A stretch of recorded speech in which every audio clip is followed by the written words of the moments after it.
Hello everyone, welcome back to my channel. So guys, let's start. हमने जो last scene में देखा था, I will make you man if you want और not के, तो हम वहीं से ही फ़ैन फिक्शन स्टार्ट करेंगे। आप लोगों से रिक्वेस्ट है, अगर आप लोग ये स्टोरी सुन रहे हो तो प्लीज़ सपोर्ट कीजिए, ज़्यादा लाइक कीजिए और कमेंट कीजिए ताकि आने वाली स्टोरीज़ और भी अच्छी हों। ओके, इस स्टोरी के ऑथर जो हैं वो बहुत ही अच्छी स्टोरीज़ लिखते हैं, तो आप जाइए और उसे वेटपैड पे फॉलो कीजिए। मैं लिंक डिस्क्रिप्शन में दे दूँगी। Let's start. इस स्टोरी का उन्होंने वेटपैड पे पार्ट 1 पब्लिश कर दिया है और आप लोग वहां से जाके ये पढ़ भी सकते हैं।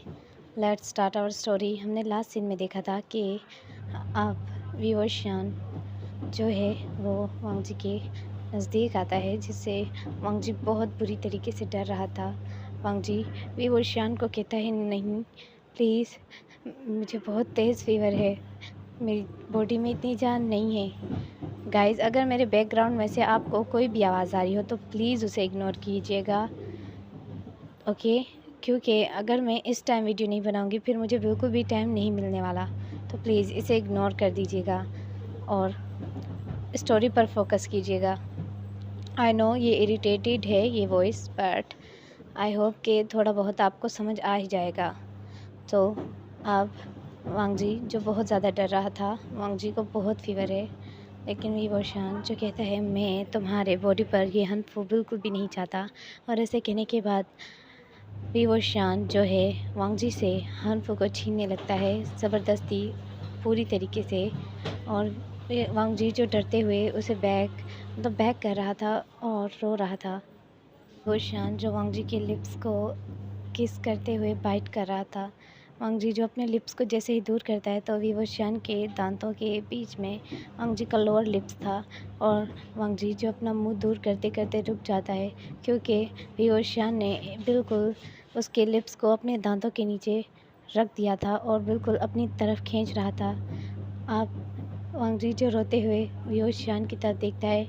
वांगजी की आइज़ जो टेयर से फुल थी और विवोशान जो कि उसके हंफों की लेयर को खोलने लगता है। और वांगजी जो बिल्कुल भी मूवमेंट नहीं करता, कोई भी मूवमेंट, एवरी सिंगल कोई भी, मतलब वो हिलता तक नहीं, और वो विवोशान को वो करने देता है जो विवोशान चाहता है।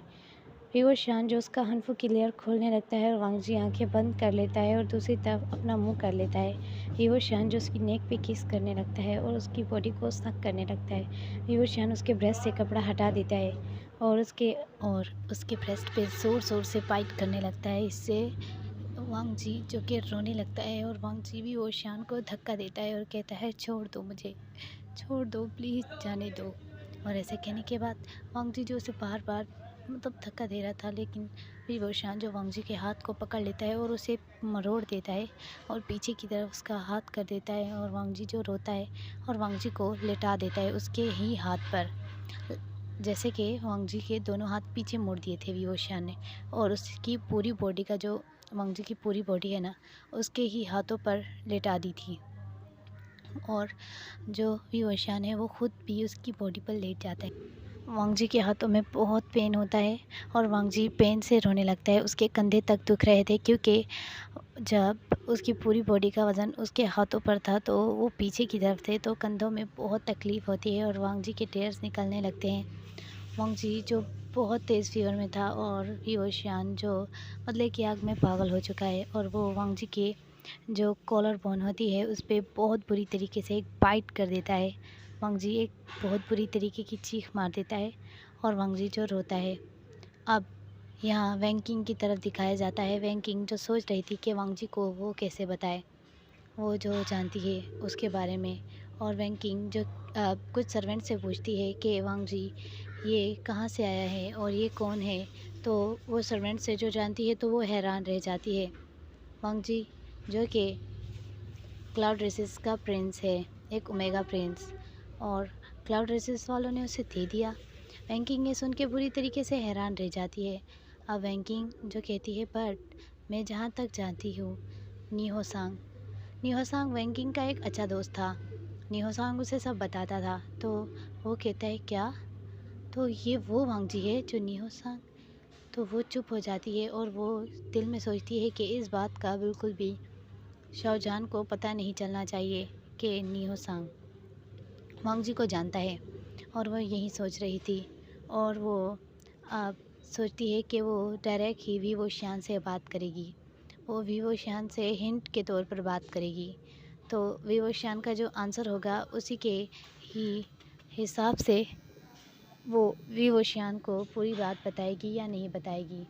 अब हमें दिखाया जाता है कि वीवो शान वहाँ से उठ जाता है और वांग जी जो कि बिल्कुल सेंसलेस हो गया है, वो अनकॉन्शियस हो गया है।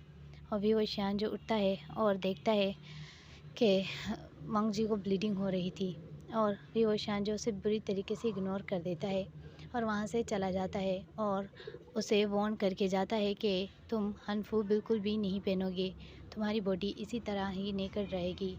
और वीवो शान जो ऐसा कह देता है। अब वांग जी जिसकी बॉडी पूरी तरीके से दर्द में थी, और अब यहाँ पर वैंग किंग जो कि आती है वीवो शान के पास और कहती है, मास्टर आपको पता होना चाहिए एक ओमेगा के बारे में।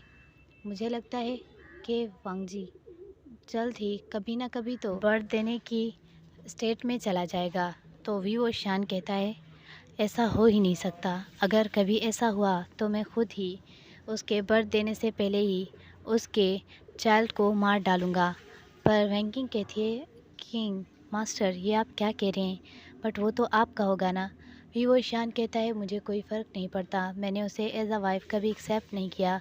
वो एज़ अ होर है, और होर के जो चाइल्ड होते हैं उन्हें कभी एक्सेप्ट नहीं किया जाता, ना ही इस समाज में, ना ही वो पर्सन करता है जिसके भी वो होते हैं।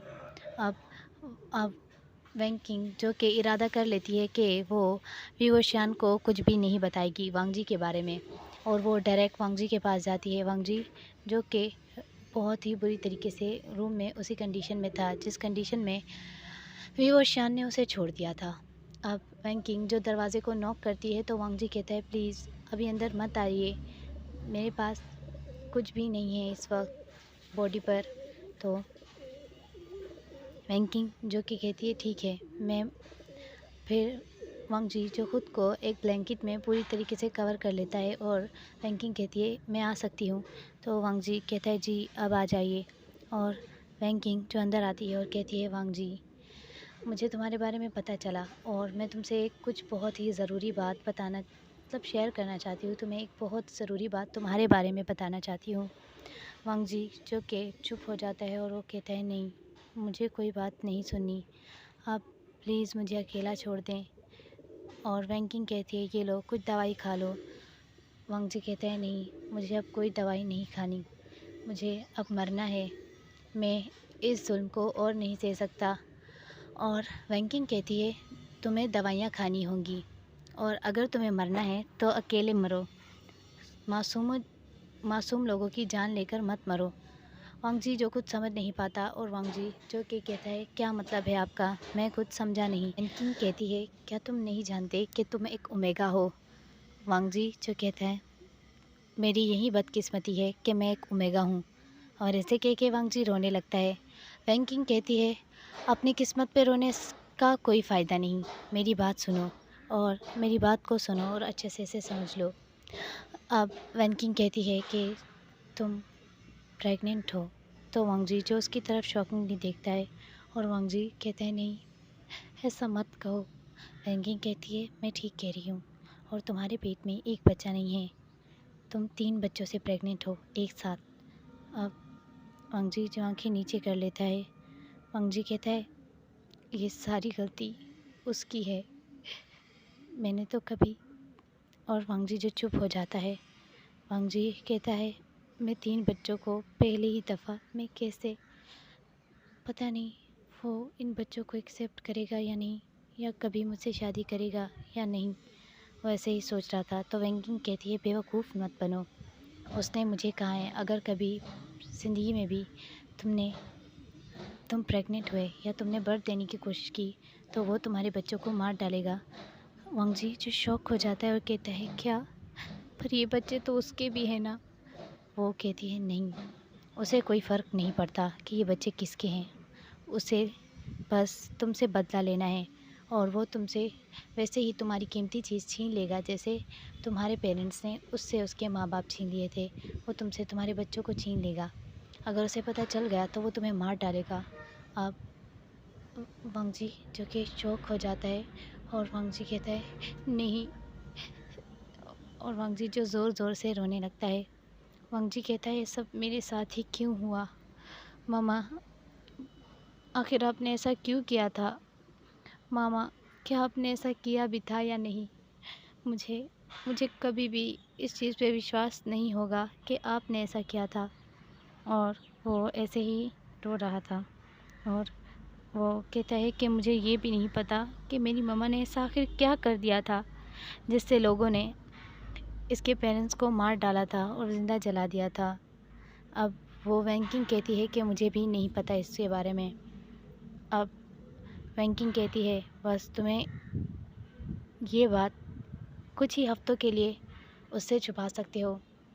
बाद में तुम्हारी प्रेगनेंसी का असर तुम पर होने लगेगा और तुम ये बात किसी से छुपा तो नहीं सकते। और वांग जी कहता है मेरी मदद करो, मुझे यहाँ से निकालो। वेंकिंग जो हैरान हो जाती है और वांग जी जो उसके हाथों को पकड़ लेता है, वो बुरी तरीके से रोता है और कहता है प्लीज़, तुम भी एक ओमेगा हो, तुम मेरा दर्द समझ सकती हो। मेरे साथ जो भी होता रहा मैंने सहा, लेकिन मैं अपने बच्चों के साथ ऐसा नहीं सह सकता। और मुझे तो ये भी नहीं पता कि बर्थ कैसे किया जाता है, और उसने मुझे 3 बच्चों से प्रेग्नेंट कर दिया। मुझे जो भी है ये मासूम है, इनका तो कोई कसूर नहीं। और वांग जी ने अपनी टमी को टच किया और कहा मैं कभी इन्हें उसे हर्ट नहीं करने दूंगा। और वांग जी जो कि ऐसे कहता है और रोने लगता है। वांग जी बहुत बुरी तरीके से रो रहा था और वांग जी जो कहता है मम्मा, पापा, काश आप मेरे पास होते इस वक्त। अंकल, ब्रदर, आप कहाँ पर हो? और वो ऐसे सोच रहा था। तो वैंकिंग कहती है मैं तुम्हारी मदद नहीं कर सकती, और वैंकिंग ऐसे कहकर चली जाती है। वांग जी बहुत बुरी तरीके से रोता है। अब दूसरा दिन दिखाया जाता है। ईवोशान जो कि बहुत ही ज़्यादा स्पॉइल किस्म का पर्सन था, उसे सेक्स में बहुत इंटरेस्ट था। तो वो जो कि दूसरी लड़कियों के साथ था इस वक्त। ईवोशान जो कि अब आता है और वो उन लड़कियों के साथ बिल्कुल भी जो एंजॉय करना चाहता था वो नहीं कर पा रहा था। उसे वांग जी की आदत सी हो चुकी थी और वांग जी की ब्यूटी उन लड़कियों की ब्यूटी के सामने बहुत ज़्यादा थी। वांग जी के सामने उन लड़की की ब्यूटीज़ कुछ भी नहीं थी। और वांग जी जो कि अपने रूम में बैठा था और वो बिल्कुल चुप है। उसका रूम हमेशा लॉक किया जाता था बाहर से ताकि वो भाग ना पाए। और वांग जी जो कि चुपचाप बैठा हुआ था उस छोटे से रूम में, तो एक सर्वेंट आती है और वांग जी को रेड सा हनफू देती है जो कि बहुत ज़्यादा ब्यूटीफुल था। और वो सर्वेंट कहती है मास्टर चाहते हैं कि तुम ये पहनो और रेडी होकर उसके रूम में आओ। वांग जी जो घबरा जाता है। वांग जी कहता है नहीं, प्लीज़ मुझे ये हनफू। लेकिन वो कहती है मुझे कुछ भी मत बोलो, मास्टर ने जो कहा है इतना ही करो, नहीं तो मास्टर को गुस्सा आएगा। और तुम्हें पता है जब मास्टर को गुस्सा आता है तो वो क्या करते हैं। सारे सर्वेंट जाते थे। जब भी वो शान को गुस्सा आता है तो वो वांग जी पे हाथ उठाता है। और वांग जी ऐसी कंडीशन में बिल्कुल नहीं है कि उस पर हाथ उठाया जाए। यहाँ तक कि उसे थोड़ा सा भी धक्का लग गया तो उसकी हालत ख़राब हो सकती है, क्योंकि वो एक बेबी से नहीं 3-3 बच्चों से प्रेग्नेंट है।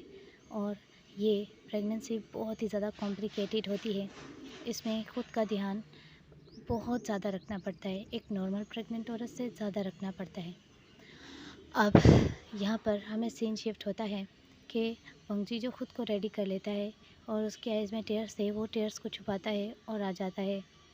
वांग जी जो कि रेडी हो जाता है। अब वांग जी को अचानक ही वॉमिटिंग आने लगती है। वांग जी जो खांसने लगता है, वॉमिटिंग करने लगता है। उसमें से एक ओल्ड सर्वेंट थी, वो वांग जी को देखती है और उसे पता चल जाता है कि वांग जी प्रेग्नेंट है। तो वो चली जाती है वी शान के पास और कहती है मास्टर। और वो वुमेन जो कहती है वो वो मेगा है। तो वी शान कहता है हाँ, उसे मेरे पास भेजो, मैं उसका कब से इंतज़ार कर रहा हूँ। तो वो ओल्ड लेडी बोलती है मास्टर, आप उसके साथ ऐसा मत कीजिएगा क्योंकि वो प्रेग्नेंट है। तो वी शान जो शॉक हो जाता है और वी शान एक डेवल स्माइल करता है। हम